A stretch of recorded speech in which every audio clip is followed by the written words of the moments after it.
when he found out that I'm their officially hitting partner, he just said straight away, wow, well, we have to play then, man, we have to play. If you do like this, do you see where it's pointing? Here.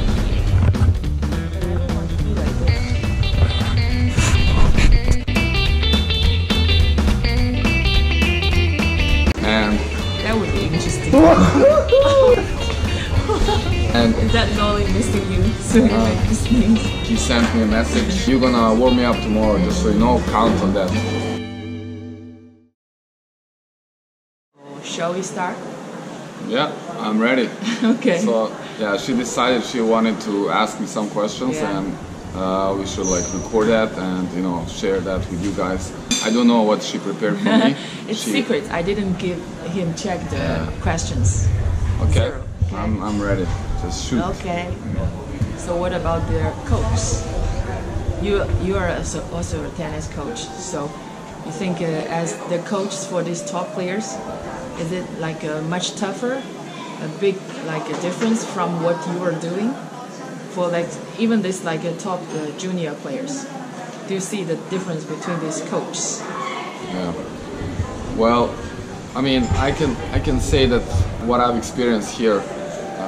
If you're dealing with these top players, and the very good coach, he will not really say much. And with these top guys, I mean, there's not much really.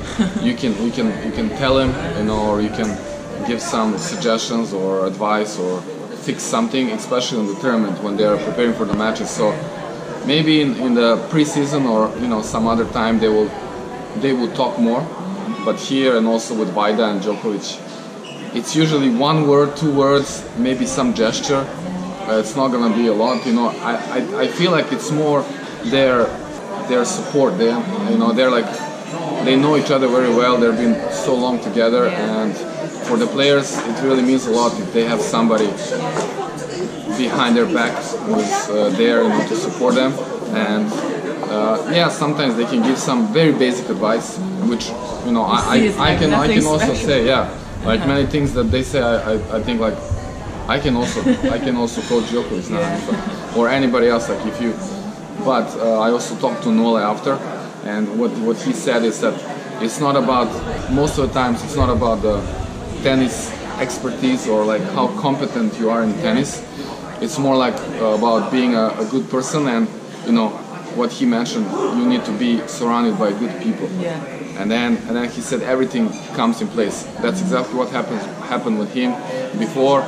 I'm not saying that he meant something against all the previous coaches, but it's just with certain people, you feel the best. You feel the best being around, and and I think that's also the case with other players. You can feel with Anderson. I can feel how his coach is talking to him, how is their relationship, and some others you can also feel some humor there, some jokes, and then very quickly it kind of transitions into the serious training, and it's all kind of balanced. So as a coach, you need to control at this moment, especially before a big match. They need to encourage the players, but also need to make the players more relaxed, but focusing on what he needs to train. Yeah. Right? Yeah. I mean, as I mentioned, it's just being there for them, and taking care of those small things. I think those coaches are also dealing with doing some part of organizing the trainings and all this, making sure rackets are fine, all these things, so that player is only focused on the match, because this is their main part during the tournament. So we know that you played with Novak Djokovic like many times.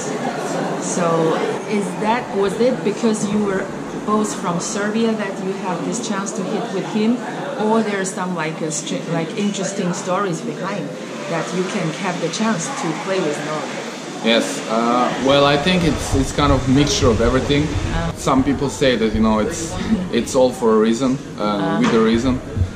The way everything started, well, first of all, I had to be there in official hitting team, otherwise I could not hit with him. So I first had to be there officially, because only then I was able to actually be there. And one day I actually ran into him in the gym.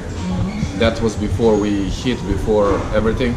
And then he was very excited and happy to see me, and of course I was excited, and we talked a bit, and I showed him some video. I have a video of him when he was young that my dad recorded. Wow. And we have the only video of that, so I will try to make some video about it soon.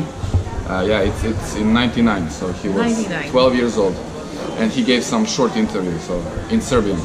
So, and we talked, and yeah, when he found out that I'm their officially hitting partner, he just said straight away, wow, well, we have to play them, and we have to play.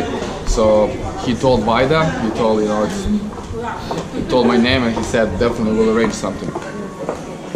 Later that day, he sent me a message, among which, I sent him the video, he thanked me for that, and then he said, you're gonna warm me up tomorrow, just so you know, count on that.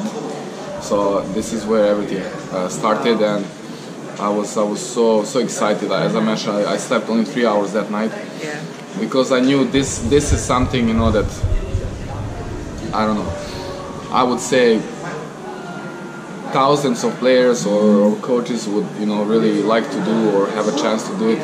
And actually, I had a dream where I dreamed play with Noli all the time.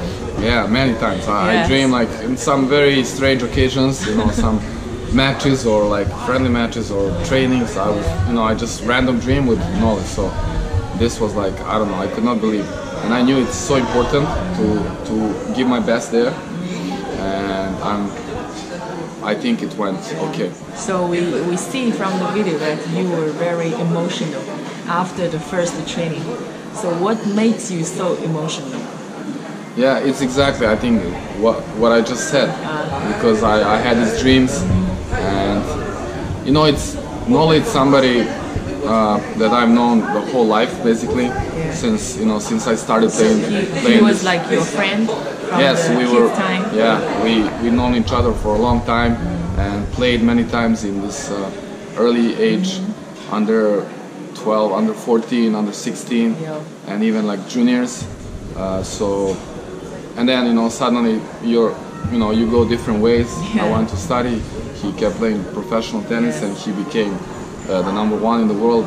So all these kind of things together, I don't know. It's just it made me emotional because I was, as I mentioned, dreaming about it, and then it suddenly. Is that mostly because of the dream come true, the feeling that you finally something you were hoping to happen so many times, dream about so many times, and exactly it happened?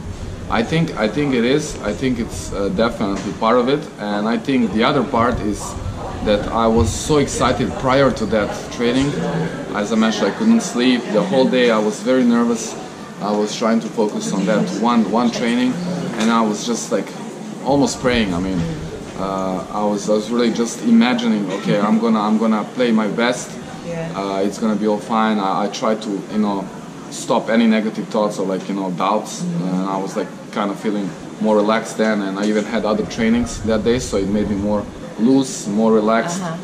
And so for I don't know, somehow it really happened. Like when we started, I felt like I was not thinking much. I was just like swinging and trying to like really be there in the moment.